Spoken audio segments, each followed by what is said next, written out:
Yahweh Ba'Hasham, Yahweh Shai, Ba'Hasham Rahakadash. Yahweh is the name of the Heavenly Father, it means He is. Yahweh Shai is the name of His Son, it means He is who saves. Rahakadash is the name of the Holy Spirit in Hebrew. This is a reading from Maccabees. First Maccabees 2, talking about when the Romans had taken over the temple in Jerusalem, and some of the Israelites had fled to West Africa. Among those Israelites were the Igbos and the Yorubas and a lot of the other West African tribes that are in West Africa today that settled in around Nigeria, Ghana, and the rest of West Africa, Sierra Leone. But some stayed, and some of the Maccabees stayed. This is a reading. In those days arose Matthias, son of John, son of Simeon, a priest of the sons of Jerarib from Jerusalem, and dwelt in Modin. And he had 5 sons: Jonan, called Cadiz, Simon, called Thassi, Judas, who was called Maccabeus. So I'm not entirely sure, but I think that they had names that were Hebrew names, but also names that were Roman names. Judas, who was called Maccabeus, Eliza, called Avaran, and Jonathan, whose surname was Aphos. And when he saw the blasphemies that were committed in Judah and Jerusalem, he said, "Woe is me! Wherefore was I born to see this misery of my people and of the holy city, and to dwell here, when it was delivered into the hand of the enemy, and the sanctuary into the hand of strangers? Her temple is become as a man without glory. Her glorious vessels are carried." So he's talking about the temple and how the temple's been sacked and desecrated. "Her glorious vessels are carried away into captivity. Her infants are slain in the streets, her young men with the swords of the enemy. What nation hath not had a part in her kingdom, and gotten of her spoils? All her ornaments are taken away. Of a free woman she is become a bondslave. And behold, our sanctuary, even our beauty and our glory, is laid waste, and the Gentiles have profaned it. To what end therefore shall we live any longer?" Then Matthias and his sons rent their clothes, and put on sackcloth, and mourned very sore. In the meanwhile the king's officers, such as compelled the people to revolt, came into the city Modin to make them sacrifice. And when many of Israel came unto them, Matthias also his sons came together. Then answered the king's officers and said to Matthias on this wise, "Thou art a ruler, and an honourable and great man in the city, and strengthened with sons and brethren. Now therefore come thou first, and fulfil the king's commandment, like all the heathen had done, yea, and the men of Judah also, and as such as remain at Jerusalem, so that thou and thy house be in the number of the king's friends, and thou and thy children be honoured with silver and gold and many rewards." Then Mattathias answered and spake with a loud voice, though all nations that are under the king's dominion obey him, and fall away every one from the religion of their fathers, and give consent to his commandments, yet will I and my sons and my brethren walk in the covenant of our fathers. So what's happened there is the king's officers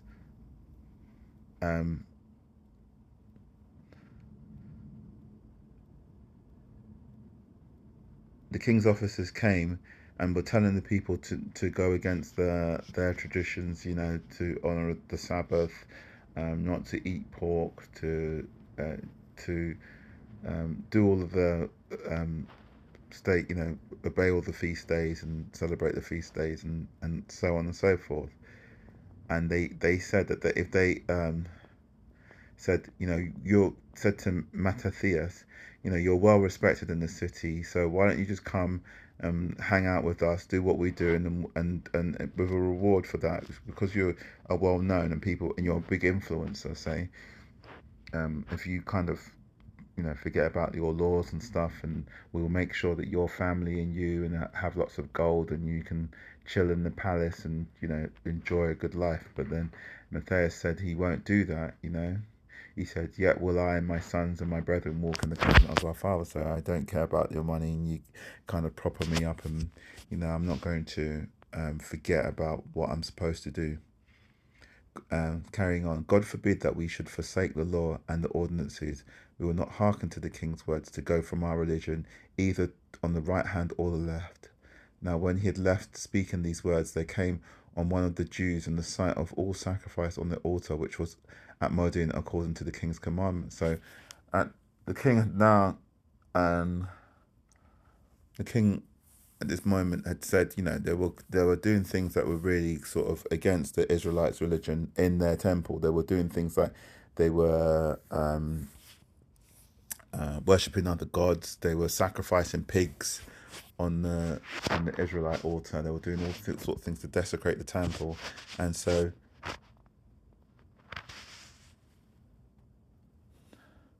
there was there was an altar at Modin that the king had asked a Jew to sacrifice a pig on. Which thing, when Matthias saw, he was inflamed with zeal. So Matthias got so angry when he saw another Jew that was following the king's commandment, that was doing some, disgusting sacrificing on in the Israelite temple, and his reins trembled. Neither could he forbear to shew his anger according to judgment. Wherefore he ran and he slew him upon the altar. So Matthias ran up to this other Jew and killed him. Also, the king's commissioner who compelled men to sacrifice, he killed at that time. So he also killed some of the king's men, and the altar he pulled down. Thus dealt he zealously for the law of God, like as Phoenicians do unto Zambri, the son of Salom. I'm not sure what that is. And Matthias cried throughout the city with a loud voice, saying, "Whosoever is zealous of the law and maintaineth the covenant, let him follow me." So he and his sons fled into the mountains. So they had to flee, because obviously if you kill a king's officer, it's not looking good for you, right? And left all that ever they had in the city. So they just left everything they had. They left their homes and everything and ran into the mountains. Then many that sought after justice and judgment went down into the wilderness to dwell there. Both they so other people. So when they say then many that sought after justice and judgment went down into the wilderness to dwell there, that means that because he cried out, look, anybody who still wants to follow the law, our proper laws and our proper laws, statutes and commandments, yeah, and that yeah. So there was a remnant of people that ran out that wanted to carry on following the old ways, or the true ways, both they and their children and their wives and their cattle, because the afflictions increased sore upon them. Now, when it was told the king's servants that the host that was at Jerusalem in the city of David, that certain men who had broken the king's commandment were gone down into a secret places in the wilderness, they pursued after them a great number, and having overtaken them, they camped against them and made war against them on the Sabbath day. So,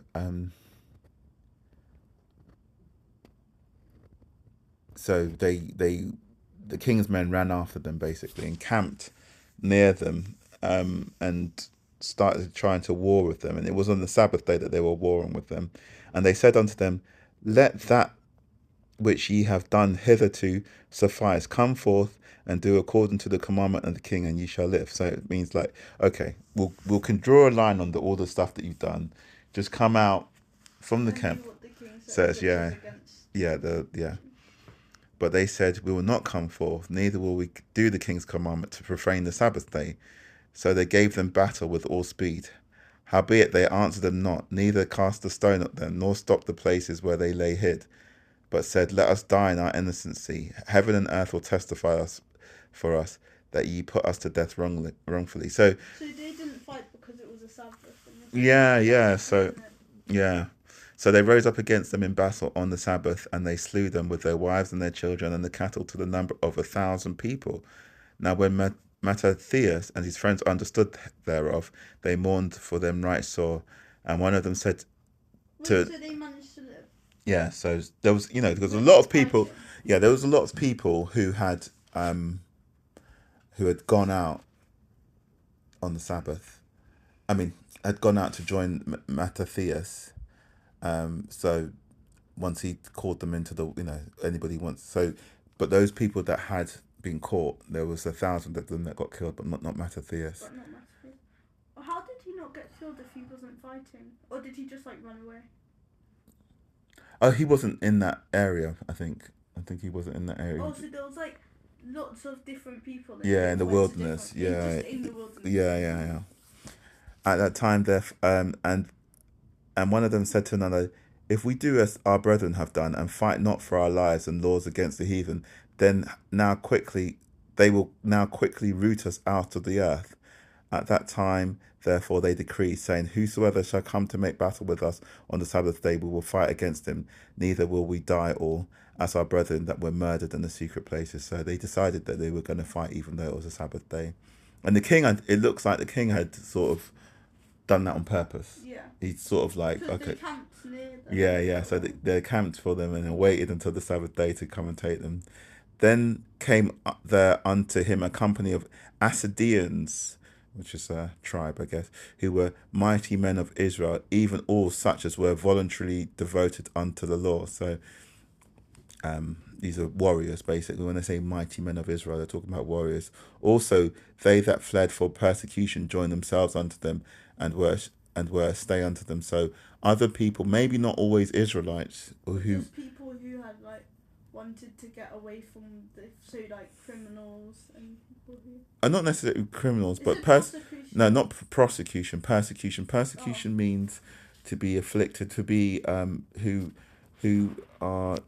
I'm going to say troubled, but it's not really troubled. But people that to persecute someone means to bully them, really. Oh, so people who just the system wasn't working. Yeah, exactly. So they joined in forces and smote sinful men in their anger and wicked men in their wrath, but the rest fled to the heathen for succour. Then Mattathias and his friends went round about and pulled down the altars, and what children soever they found within the coast of Israel uncircumcised, those they circumcised valiantly, because at the time they weren't allowed to. The king had stopped the the practice of all Israelite practice, including circumcision. Wait. So Dad, if you had a male child, would you would you circumcise them? Yeah, I would. But like not with one of the widows. Yeah, okay. Yeah, no, I wouldn't do it with the. I wouldn't get a Jewish rabbi to do it. Let's put it that way. They pursued after the proud men, and they pursued after the proud men, and the work prospered in their hand. So they recovered the land out of the hand of the Gentiles and out of the hand of the kings. Neither suffered they the sinner to triumph. Now when the time drew near that Matthias should die, he said unto his sons, "Now hath pride and rebuke gotten strength, and time of destruction and the wrath of indignation. Now therefore, my sons, be ye zealous for the law, and give your lives for the covenant of your fathers. Call to remembrance what acts our fathers did in their time, so ye shall receive great honour and an everlasting name. Was not Abraham found faithful in temptation, and it was imputed unto him for righteousness? Joseph, in the time of his distress, kept the commandment and was made Lord of Egypt." So Abram, wasn't it Abram who found faithful in temptation? Because he was, wasn't it Abraham who was told to sacrifice his son Isaac, and he took him up? Yeah. So Joseph, in the time of distress, kept his commandment and was made Lord of Egypt. Phineas, our father, in being zealous and fervent, obtained the covenant of an everlasting priesthood. Yahushai, for fulfilling his word, was made a judge in Israel. Caleb, for bearing witness before the congregation, received the heritage of the land. David, for being merciful, possessed the throne of an everlasting kingdom. Elias, for being zealous and fervent for the law, was taken up into heaven. Elias or Elijah, I think it's Elijah was taken up into heaven in a whirlwind, wasn't he? One of the prophets. But I think they sometimes have the names slightly different. But maybe the pronunciation. But this is he was talking about Elijah. Ananias, Azarias, and Mishael for believing was saved, and that's Shadrach, Meshach, and Abednego. I didn't recognise those names. The last three. Ananias, Azarias, and Mishael. Yeah, they're known in the Bible as Shadrach, Meshach, and Abednego. I still don't. But I think they probably had Gentile names as well. So a lot of the time, just like I have I have a Nigerian name and I have an English name, and because so in this so these Hebrews, they often had their own Hebrew name, but then when they were in land of the Romans, or if they were in the Roman society, they were known as Gentiles, which is something that a lot of the other religions don't get right. They think the Gentiles are anybody who's not Jewish, but it's actually there were Israelites living in different countries who had taken on Gentile customs, and so they were known as Gentiles. And they also had Gentile names. So right at the start of this chapter, they were talking about this person who was called this person who was called that, because in different Oh societies yeah, they they had. said the different. But this Ananias, Azarias, and Misael were Shadrach, Meshach, and Abednego, and they're known more commonly to us as under those names. Daniel, for his innocency, was delivered from the mouth of lions, and thus consider ye throughout all ages that none that put their trust in him shall be overcome. And there's another scripture that says, "I've never seen the righteous begging bread." So fear not then the words of a sinful man, for his glory shall be dung and worms. Today he shall be lifted up, and tomorrow he shall not be found, because he is returned into his dust, and his thought is come to nothing.